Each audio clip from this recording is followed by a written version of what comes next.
எங்களோட யூடியூப் சேனலை மறக்காம சப்ஸ்கிரைப் பண்ணுங்க, அதோட பெல் ஐகானையும் கிளிக் பண்ணுங்க. புனித யாக்கோபு எனப்படும் சந்தியாகப்பர் ஸ்பெயின் நாட்டின் திருத்தூதராக கொண்டாடப்படுகிறார். உலகெங்கும் நற்செய்தியை எடுத்துச் செல்லும் பொருட்டு இயேசுவின் சீடர்கள் இயேசுவின் விண்ணேற்புக்கு பின்னால் சீட்டு குலுக்கி போட்டு தங்கள் பணியிடத்தை தீர்மானித்தார்கள். அந்த வரிசையில் தோமையார் இந்தியாவிற்கு வருகை தந்தது போன்று சந்தியாகப்பர் எனப்படும் திருத்தூதர் யாக்கோபு ஸ்பெயின் நாட்டிற்கு தேர்ந்தெடுக்கப்பட்டு பணிபுரிய அனுப்பி வைக்கப்பட்டார். தமிழகத்தில் உள்ள இறைமக்களால் திருத்தூதர் யாக்கோபு சந்தியாகப்பர் என அழைக்கப்படுகிறார். ஸ்பானிய மொழியில் யாக்கோபு சண்டியாகு என அழைக்கப்படுகிறார். அதனுடைய தமிழ் மொழிபெயர்ப்பு சந்தியாகப்பர் என்று அழைக்கப்படுகிறது. ராயப்பர் சின்னப்பர் போன்று சந்தியாகப்பர் உயர்வாக அழைக்கப்படுகிறார். தமிழகத்தில் அந்தோணியார் செபஸ்தியார் போன்று சந்தியாகப்பர் மிகவும் புகழ்பெற்ற புனிதர். காரணம், சந்தியாகப்பர் புதுமை புனிதராக தன்னை அண்டி வரும் பக்தர்களுடைய வாழ்விலே ஏராளமான புதுமைகள் நிகழ்த்தி வருகிறார். ஆகவே அந்தோணியார் செபஸ்தியாருக்கு நிகராக புகழ்பெற்ற புனிதராக விளங்குகிறார். சந்தியாகப்பர் எனப்படும் திருத்தூதர் யாக்கோபுவின் பெற்றோர்கள் நற்செய்தியில் இடம் பிடிக்கிறார்கள் என்பது இப்புனிதரின் தனிச்சிறப்பு. ஏனைய சீடர்களில் சீமோன் பேதுருவை தவிர வேறு எந்த சீடரின் குடும்ப உறுப்பினர்களை பற்றிய குறிப்புகள் விவிலியத்தில் காணப்படவில்லை. செபதேவியின் மகன் யாக்கோபு என அவரும் அவருடைய சகோதரர் யோவானும் தங்களின் தந்தையின் பெயரோடு அடையாளப்படுத்தப்படுகிறார்கள்.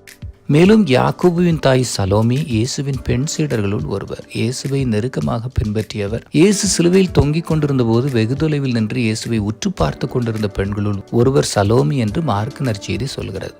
இவ்வாறு திருத்தூதர் யாக்கோபுவின் பெற்றோர் தாய் தந்தையர் இருவரும் விவிலியத்தில் இடம் பிடிப்பது இத்திருத்தூதரின் தனிப்பெரும் பெருமையை சுட்டிக்காட்டுகிறது. யாக்கோபு இயேசுவின் 3 முக்கியமான சீடர்களுள் ஒருவர். இயேசுவின் உருமாற்ற நிகழ்வு, கெத்சமனி தோட்டத்தில் இயேசு இரத்த வியர்வை சிந்திய நிகழ்வு, இறந்து போயிருந்த தொழுகை கூட தலைவர் யாயிரின் மகளுக்கு உயிர் தருதல் ஆகிய முக்கியமான தருணங்களில் இயேசுவோடு உடனிருந்த 3 சீடர்களுள் யாக்கோபுவும் ஒருவர். இயேசுவின் சீடர் குழுவை 3ஆக பிரிக்கலாம். இயேசுவால் தேர்ந்தெடுக்கப்பட்டு பணிக்கு அனுப்பப்பட்ட 72 சீடர்கள் அடங்கிய குழு, இயேசுவோடு எப்போதும் உடனிருந்து பயணித்து பணி செய்த 12 சீடர்கள் அடங்கிய குழு, 3வது இயேசுவுக்கு மிகவும் நெருக்கமாக இருந்த 3 நபர்கள் கொண்ட குழு என்று சொல்லலாம். திருத்தூதர் யாக்கோபு இயேசுவுக்கு நெருக்கமான இந்த 3வது குழுவையும் சார்ந்தவர்.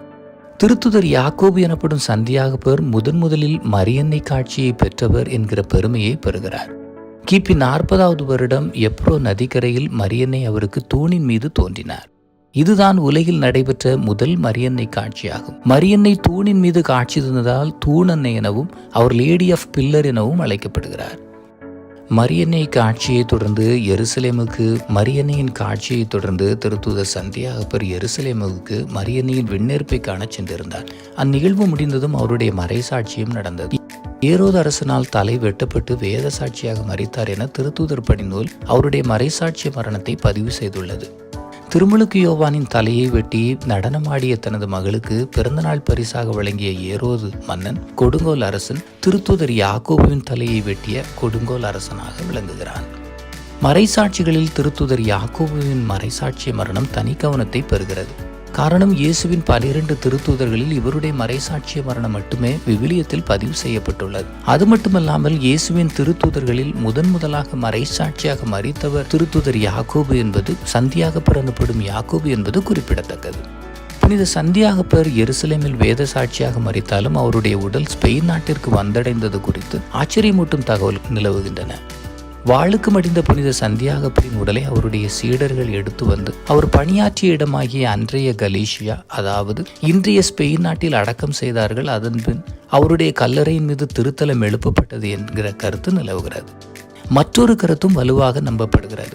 எருசலேமில் தலைவட்டுண்டு மரித்த திருத்தூதர் யாக்கோபுவினுடைய உடல் வானதூதர்களால் சேகரிக்கப்பட்ட அவருடைய உடல் ஆளில்லாத படகில் வானதூதர்களால் எடுத்து வரப்பட்டு கலீஷிய பகுதிகளில் உள்ள பாறை இடுக்குகளில் மறைத்து வைக்கப்பட்டதாகவும் பின்னர் அடுத்தடுத்து நடந்த அற்புதங்கள் வழியாக ஸ்பெயின் நாட்டிற்கு வந்தடைந்தது என்றும் குறிப்பிடுகிறார்கள். கிறிஸ்தவ துறவி பிலியா என்பவர் புனிதரின் கல்லறையை கண்டுபிடித்தவர். புனிதரின் கல்லறையை தேடும் பணியில் பல ஆண்டுகளாக இடையராது ஈடுபட்டவர் அவர். திடீரென அற்புதமான சுடர் வீசி எழும்பிய நட்சத்திரத்தை பின்தொடர்ந்து சென்றார். நட்சத்திரம் புனிதர் அடக்கம் செய்யப்பட்ட கல்லறை அருகே வந்ததும் மறைந்து போனது.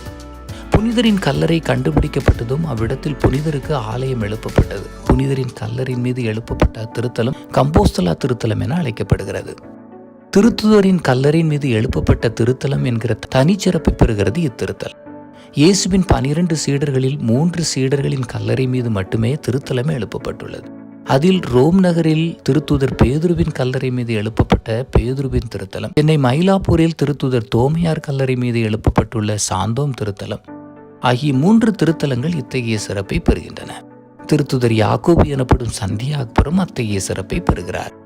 ஐரோப்பாவின் அனைத்து சாலைகளும் இத்திருத்தலம் நோக்கி செல்கின்றன என்கிற சொல்மொழி மிகவும் புகழ்பெற்றது. அதற்கு காரணம் இத்திருத்தலத்திற்கு திருப்பயணம் மேற்கொள்ளும் ஏராளமான திருப்பயணிகள் பல மைல் தூரம் நடந்து இத்திருத்தலம் வந்து சேர்கிறார்கள். ஆண்கள், பெண்கள், இளைஞர்கள் என பல ஆர்வத்தோடு இத்திருத்தலம் நோக்கி நடக்கிறார்கள். ஆகவே அது வே ஆஃப் சந்தியாகு என அழைக்கப்படுகிறது, அதாவது சந்தியாகப்பரின் வழி என அழைக்கப்படுகிறது. திருப்பயணமாக தனிமையில் நடக்கும் திருப்பயணிகளுக்கு துணையாக வழிபோக்கன் போன்று புனித சந்தியாகப்பர் துணைக்கு வருவதாக திருப்பயணிகள் சான்று பகிர்கிறார்கள். புனித சந்தியாகப்பர் வெள்ளை குதிரை மீது செந்நிற சிலுவை அடையாளம் பொறிக்கப்பட்ட வெண்ணிற கொடி ஏந்தி போர் வீரன் போன்று பயணிப்பதை பற்றி பல கேள்விகள் எழுகின்றன. அதன் பின்னால் அற்புதமான வரலாறும் சுவாரஸ்யமான பின்னணியும் உள்ளது. 9ஆம் நூற்றாண்டில் ஸ்பெயின் நாட்டுக்கும் மூர் இனத்தவருக்கும் இடையே போர் நடைபெற்று கொண்டிருந்தது. போரில் ஸ்பானிய நாட்டு படைகள் தோல்வி முகத்தில் இருந்தன. அரசன் வேறு வழியின்றி தங்கள் தேசத்தின் பாதுகாவலராக விளங்கும் புனித சந்தியாகப்பர் வழியாக ஜெபித்தான். எதிரி நாட்டு படைகள் வலிமையாகவும் எண்ணிக்கையில் திரளாகவும் இருந்தார்கள். ஸ்பானிய நாட்டுக்கு வெற்றிக்கான சாத்தியம் மிகவும் குறைவாக இருந்தது. ஆனால் புனிதரின் தோழமை தனக்கு கை கொடுக்கும் என ஸ்பானிய நாட்டு அரசன் நம்பினார்.